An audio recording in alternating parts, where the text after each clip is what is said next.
বাংলাদেশের কৃষি খাতে উন্নয়নের জন্য সহযোগিতা করতে আগ্রহ প্রকাশ করেছে চীন। চীন সফরে প্রধানমন্ত্রী শেখ হাসিনা দেশের কৃষি খাতে উন্নতির কথা উল্লেখ করেছেন। একই সঙ্গে এই খাতে আরও সহায়তা চেয়েছেন তিনি। চীনও তাতে সম্মত হয়েছে। এছাড়া বাংলাদেশের 100 অর্থনৈতিক অঞ্চলে বিনিয়োগ করবে চীন। তারা বলেছেন যে আমাদের দেশে টেকনিক্যাল নো হাও দেওয়া, বিশেষ করে আমাদের ট্রেনিং দেওয়া এবং একই সাথে বাংলাদেশের আরও বেশি বেশি ছাত্রছাত্রীকে এখানে স্কলারশিপ দেওয়া, সেগুলো তারা দিবে বলে তারা উল্লেখ করেছে।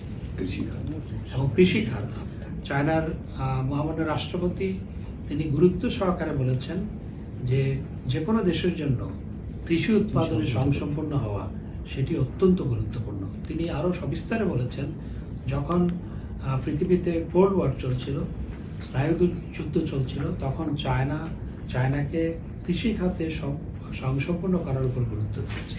এখন চায়না শুধু কৃষি খাতে স্বয়ংসম্পূর্ণ নয়, চায়না কৃষি খাতে উদ্বৃত্ত অনেক ক্ষেত্রে। এবং মাননীয় প্রধানমন্ত্রীও একই কথা সবসময় বাংলাদেশে বলেন, আজকেও সেই বিষয়টি গুরুত্ব সহকারে আলোচিত হয়েছে।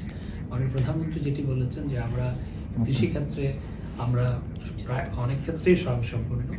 আমরা আরও চায়নার কাছ থেকে শিখতে চাই, আর আমাদের ছোট দেশ এবং এই দেশে আরও কৃষি উৎপাদন বাড়ানোর জন্য আমরা চায়নার কাছ থেকে শিখতে চাই এবং তারাও আমাদেরকে নো হাও দিবে বলে তিনি উল্লেখ করেছেন। প্রায় 800 একর জমি বরাদ্দ দেওয়া হয়েছে সেটি উল্লেখ করেছেন এবং সেখানে যাতে চাইনিজ ইনভেস্টররা ইনভেস্ট করে সেই জন্য তিনি চাইনিজ মহামান্য রাষ্ট্রপতিকে, চায়নার প্রেসিডেন্টকে আহ্বান জানিয়েছেন।